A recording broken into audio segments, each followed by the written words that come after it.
आज बनाएंगे मिनी समोसा जो बहुत ही झटपट बनके तैयार हो जाएगा। आप इनको घर में कभी भी बना सकते हैं, जैसे कि घर में कोई किट्टी पार्टी हो या कोई गेट टुगेदर हो। इन मिनी समोसा की सबसे अच्छी बात यह है कि यह एक बार में ही बनके बहुत सारे समोसा तैयार हो जाते हैं और बहुत ही क्रिस्पी भी बनते हैं। अगर घर में कोई भी गेट टुगेदर हो, आप इनको जल्दी से बनाइए और अपने मेहमानों के आगे आप सर्व कर सकते हैं। सभी आपकी तारीफ करे बिना नहीं रहेंगे। अगर ये पसंद आती है रेसिपी तो चैनल को सब्सक्राइब जरूर से कीजिएगा और मुझे कमेंट करके ज़रूर से बताइएगा आपको ये रेसिपी कैसी लगी। तो सबसे पहले तो हम ये मिनी समोसा नाश्ता बनाने के लिए एक डो तैयार कर लेते हैं। ये मैंने गेहूं का आटा लिया है, आप चाहें तो मैदा भी ले सकते हैं। ये मैंने एक बाउल लिया है। अब इस आटे के अंदर हमें स्वादानुसार नमक डाल देना है और ये आधा चम्मच अजवाइन ले लें। अजवाइन को हाथों से क्रश करके इस तरह से डाल लें। और अब ऊपर से हमें ये 1 टेबलस्पून ऑयल डाल देना है। ऑयल को और मसालों को आटे के साथ हाथों से मिक्स कर लें। तेल मसाले अच्छी तरह से मिक्स हो चुके हैं। अब इसके अंदर थोड़ा थोड़ा सा पानी डालते हुए एक सॉफ्ट डो तैयार कर लेना है। जैसे आप रोटी चपाती का डो लगाते हैं उसी तरह से हमें डो तैयार कर लेना है।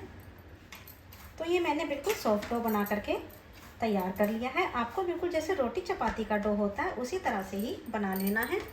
अब इसको हम 5 से 10 मिनट के लिए रेस्ट पर रख देते हैं। तो इतने हमारा डो रेस्ट कर रहा है, इतने हम आलूओं की स्टफिंग बना लेते हैं। ये मैंने 3 बॉइल्ड आलू लिए हैं। इन्हें मैंने उबाल करके ठंडा कर लिया था। मैं इन्हें कद्दूकस कर लेती हूँ। आलू जब भी आप कद्दूकस करते हैं या फिर आप उनको मैश करते हैं तो हमेशा ध्यान रखें कि आलू को उबालने के बाद ठंडा करके ही मैश करना चाहिए, या फिर आप उन्हें फ्रिज में भी रख के ठंडा कर सकते हैं। तो आलू कद्दूकस हो चुके हैं। अब इनके अंदर कुछ मसाले मिला लेते हैं। तो ये आधा चम्मच नमक डाल दें, 1/4 चम्मच काला नमक डाल दें। काले नमक का फ्लेवर बहुत ही बढ़िया आता है। आधा चम्मच लाल मिर्च डाल दें, चाहें तो आप कश्मीरी लाल मिर्च भी डाल सकते हैं।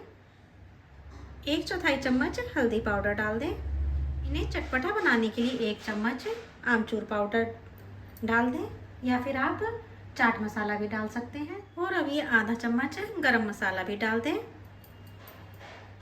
हरी मिर्च को बारीक काट के डाल दें। बच्चों के लिए बना रहे हैं तो हरी मिर्च को स्किप भी कर सकते हैं। और साथ में ही धनिया पत्ते भी डाल दें। और अब ये 1 बड़ा चम्मच कॉर्नफ्लोर डाल दें और 2 बड़े चम्मच चावल का आटा डाल दें। चावल का आटा नहीं है तो खाली कॉर्नफ्लोर डाल सकते हैं, या फिर अगर कॉर्नफ्लोर नहीं है तो चावल का आटा भी डाल सकते हैं। और इनकी दोनों की क्वांटिटी को आप आपस में चेंज भी कर सकते हैं। तो 2 चम्मच चावल का आटा डाल दिया है। अब इन्हें अच्छी तरह से हाथों से मैश कर लें। स्टफिंग जो है बिल्कुल स्मूथ हो जानी चाहिए। अगर आपके पास चावल का आटा या कॉर्नफ्लोर दोनों ही नहीं है तो आप इसकी जगह बेसन को भी यूज़ कर सकते हैं। बेसन से भी यह अच्छी स्टफिंग बन के तैयार होगी। इनका काम क्या होता है कि आलू को होल्ड करके रखना। अगर बेसन डालेंगे तो वह भी आलू को होल्ड करके रखेगा, पर कॉर्न स्टार्च और चावल डालने से हमारी स्टफिंग जो है वो करारी बन के तैयार होती है। इसलिए अगर हो सके तो कॉर्नफ्लोर और चावल का आटा ही डालें। स्टफिंग तो है बिल्कुल बन के तैयार हो चुकी है और इतने में हमारे डो ने भी रेस्ट कर लिया है। तो आइए हम उसे भी चेक कर लेते हैं। डो हमारा बिल्कुल परफेक्ट तैयार हो चुका है। हम इसको एक बार से दोबारा से फिर नीड कर लेते हैं, जिससे कि ये और अच्छा सॉफ्ट सा बन जाए और इसके अंदर जो भी क्रैक्स हैं वह सब ख़त्म हो जाए। अब हम इसमें से इस डो को 2 पोर्शन में डिवाइड कर लेते हैं। आप जितना भी बड़ा इसके अंदर से पेड़ा निकाल सकते हैं और उसको हैंडल कर सकते हैं, उतना ही बड़ा इसके अंदर से पेड़ा निकाल लीजिए। दोनों को अच्छी तरह से पेड़े की शेप में दे देना है। अब एक पेड़ा लें और इसको प्लेटफॉर्म पर बेल लें, क्योंकि चकला जो होता है वह तो छोटा ही होता है। अब इसको हमें बेल करके खूब बड़ा सा तैयार कर लेना है।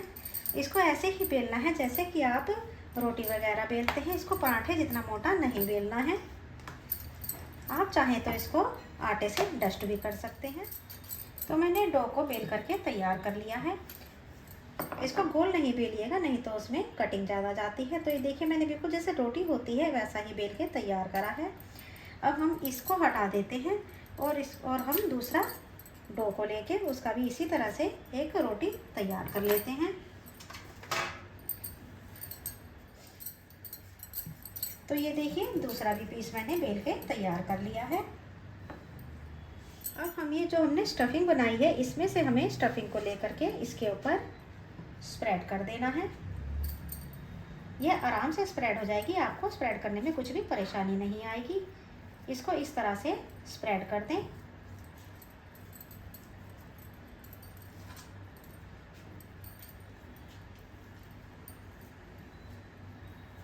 तो ये मैंने सारी स्टफिंग को अच्छी तरह से स्प्रेड कर दिया है। आप इस मिनी समोसा को जैसे हमारी आलू के पराठे बनाते हैं और स्टफिंग बच जाती है तो आप उसको इसके अंदर ऐसे स्टफ़ करके समोसे बना सकते हैं, बहुत ही आराम से बन जाती है। अब हम हमने जो दूसरा पीस रखा हुआ है इसको उठा लेते हैं। अब इसे हम इस तरह से इसके ऊपर सेट कर देंगे।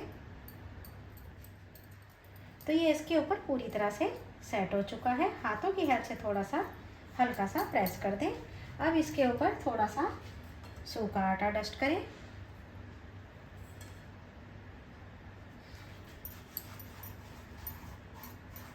और इसको हल्के हाथों से हमें बेल लेना है।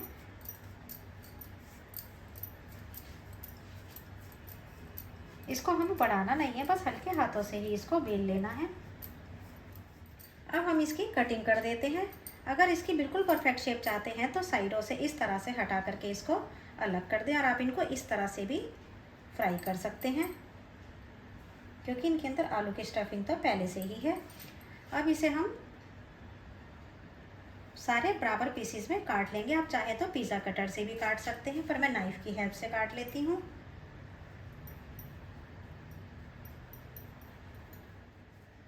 अब हम दूसरी साइड से भी इसी तरह से काट लेते हैं।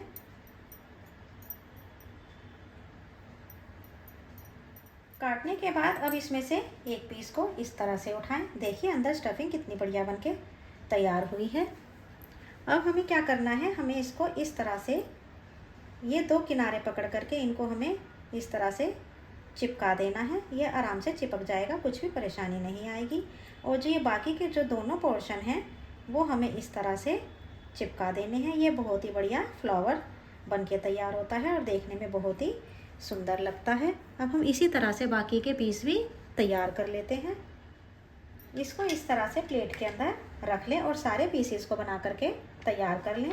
मैं आपको एक और दिखा देती हूँ कि ये हमें किस तरह से बनाना है। इस तरह से दो किनारे लें और इनको आपस में इस तरह से प्रेस कर दें, ये चिपक जाते हैं। और अब हम दूसरी साइड के दो किनारे लें और उनको पीछे की साइड पे हमें प्रेस करते हुए चिपका देना है। तो ये देखिए कितना बढ़िया फ्लावर बनके तैयार हुआ है। और जब ये फ्राई होता है तब तो ये और भी बढ़िया लगता है। तो ये मेरे सारे नाश्ते तैयार हो चुके हैं। अगर आपको इनको चिपकाने में कुछ भी दिक्कत आती है तो आप इसको इस तरह से भी कर सकते हैं। दोनों साइडों पर पानी लगाएं और इनको इस तरह से प्रेस कर दें तो ये बहुत आराम से चिपक जाता है। और इधर की साइड भी थोड़ा सा पानी लगाएं और इन्हें भी प्रेस करते हुए चिपका दें। तो इस तरह से ये चिपक करके तैयार हो जाएंगे। अब हम आगे के प्रोसेस में चलते हैं। और इधर ऑयल गर्म हो चुका है। अब इसके अंदर से हम एक एक करके इन नाश्ते को इसके अंदर डाल देते हैं। ऑयल जो है ज़्यादा तेज़ गर्म नहीं होना चाहिए, बस मीडियम ही गर्म होना चाहिए। अब इस तरह से इनको एक एक करके डाल दें, बहुत ज़्यादा भी ना डालें नहीं तो ऑयल ठंडा हो सकता है।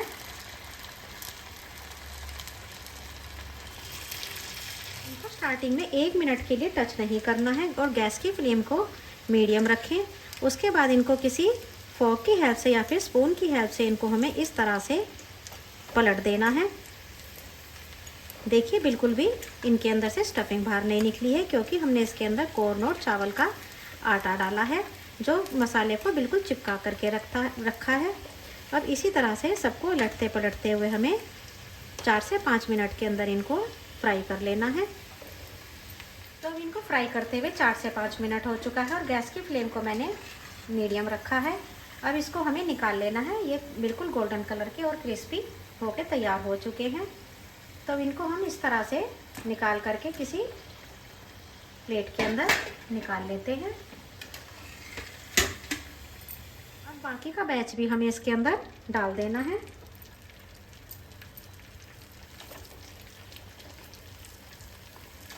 तो सारे समोसे अच्छी तरह से फ्राई हो चुके हैं। अब इन्हें हमें प्लेट के अंदर इन्हें भी निकाल लेना है। तो ये लीजिए, मैंने सारे मिनी समोसा बना करके तैयार कर लिए हैं। बहुत ही यम्मी बन के तैयार हुए हैं। सच में इनमें से बहुत ही बढ़िया सी खुशबू आ रही है। बहुत ही आराम से बन करके भी तैयार होते हैं, जैसा कि आपने देखा। अगर रेसिपी पसंद आती है तो चैनल को सब्सक्राइब जरूर से कीजिएगा और मुझे कमेंट करके ज़रूर से बताइएगा आपको ये रेसिपी कैसी लगी।